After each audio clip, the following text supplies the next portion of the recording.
Today we are discussing about General Packet Radio Service or GPRS. General Packet Radio Service is a packet-oriented mobile data standard on the 2G and 3G cellular communication networks global system for mobile communications.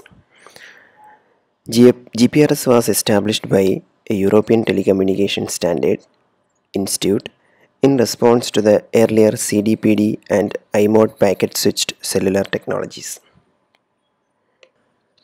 As per our syllabus, GPRS, when integrated with GSM, significantly improves this and simplifies internet access. It transfers data packets from GSM mobile stations to external packet data networks or PDNs. Packets can be directly routed from GPRS mobile stations to packet switched networks, making it easy to connect to the internet. GSM or Global System for Mobile Communications uses a billing system based on the time or duration of connection, whereas GPRS uses a billing system based on the amount of transmitted data rather than the duration of the connection. So users can remain continuously connected to the system and yet get charged only for the amount of transmitted data. That is the advantage given by GPRS or General Packet Radio Services for the users. Here we are going to discuss about GPRS services and GPRS architecture. GPRS services. GPRS offers end-to-end packet switched data transfer services which can be categorized into two types. First one is point-to-point or PTP service. Second one is point to multi-point or PTM service. The PTP service is between two users and can either be connectionless or connection oriented. The point to multi-point or PTM is a data transfer service from one user to multiple users. There are two types of point to multi-point services. One is multicast PTM, where data packets are broadcast in a certain area, and the other is group call PTM, where the data packets are addressed to a group of users. In short, point to point or PTP service is between two users using a connectionless or connection oriented service. Point to multi point service is from one user to a group of users or multiple users. There are two types of PTM service, multicast PTM and group call PTM. Now we will discuss the GPRS architecture. Look at the diagram. There are some new concepts. When we compare with GSM architecture, there are some mobile station MS, BSS, etc. are there, MSC, etc. are there. Then VLR, HLR, etc. are there. Apart from that, some more components are added in GPRS architecture. We will look into that. So the first component on top is SGSN. That is serving GPRS support node. Serving GPRS support node is known as SGSN. This is an important network element in GPRS architecture. The next one is GGSN. That is Gateway GPRS Support Node.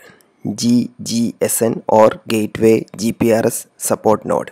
That is the second important network element in GPRS architecture. Now we will discuss the architecture in detail. GPRS architecture. You look at the diagram itself. As I said, GPRS architecture introduces two new network elements called Serving GPRS Support Node or SGSN and the Gateway GPRS Support Node, that is GGSN.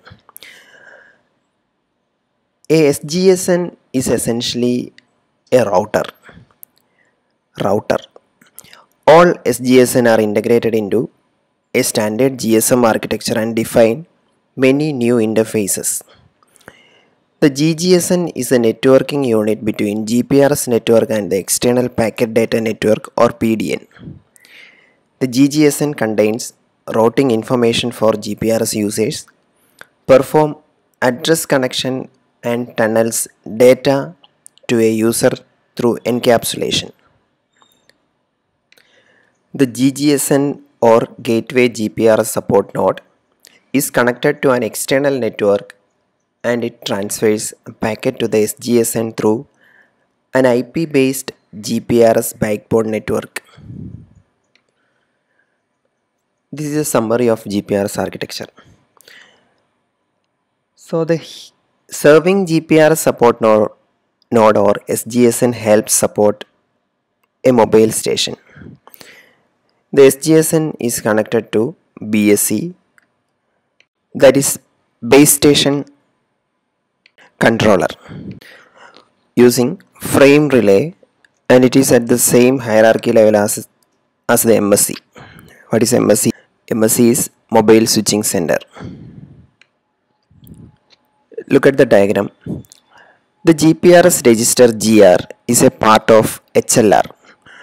HLR is our home location register, which stores all the relevant GPRS data. In a part of HLR, which stores all the relevant data of GPRS in a mobile IP network. GGSN and SGSNs can be compared with home agent and foreign agent respectively. Foreign agent means when the subscriber is in a roaming area. The data packets are transmitted to the BSS, base station subsystem, that is BSS, and finally to the mobile station, that is your mobile phone, through the GGSN and SGSN. The MSC, as we have already discussed is responsible for data transport in the traditional circuit switched GSM. So this is the complete picture of GPRS architecture reference model. There are some advantages and limitations or disadvantages for GPRS. The main advantages of GPRS includes machine-to-machine data communication, lower service charges, compatible with email, broadcast services and web browsing. The high-speed packet switched communication supported by GPRS enabled applications, providing many innovative web-based services, e-commerce and advertising. However, GPRS is not free from limitations. Some of its important limitations are reduced cell capacity. GPRS affects the capacity of an existing cell. The radio resource gets deployed for both voice and GPRS calls will be affected. The second limitation is transit delay. Here, GPRS packets can get lost because packets are vulnerable to corruption as these are sent over wireless links. Whenever packets are lost, these trigger transmission and contribute to the overall transit delay. And the third limitation, no store for it. SMS services typically provided store and forward services. But the GPRS standard has no support for any storage mechanism or a middleware to support the SMS services.